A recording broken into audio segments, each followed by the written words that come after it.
Abdullah ibn Huzaifa రదియల్లాహు తఆలా Roman సైనికులు అతన్ని పట్టుకొని ఖైదు చేశారు. రోమన్ చక్రవర్తి దగ్గరికి తీసుకువెళ్లారు.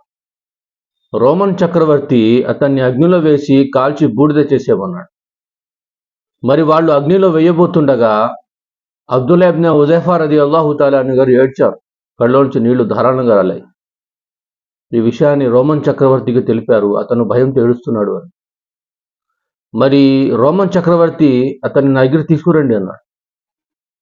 అతని దగ్గర తీసుకువెళ్ళారు.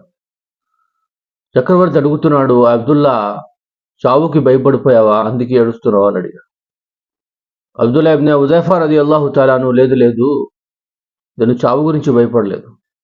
మాలాంటి వాళ్ళకి చావు ఒక విలువైన బహుమానం, అల్లాహ్ని కలిసే ఒక సాధన.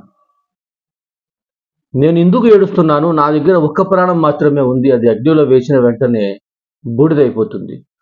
అల్లాహ్ తాలా నా శరీరం మీద ఉన్న ఎన్ని ఎంట్రుకలు ఉన్నాయో అన్ని ప్రాణాలు అల్లాహ్ తాలా నాకు ఇచ్చి ఉంటే ఈరోజు అల్లాహ్ పేరు మీద ఒక్కొక్క ప్రాణాన్ని త్యాగం చేసేవాడిని.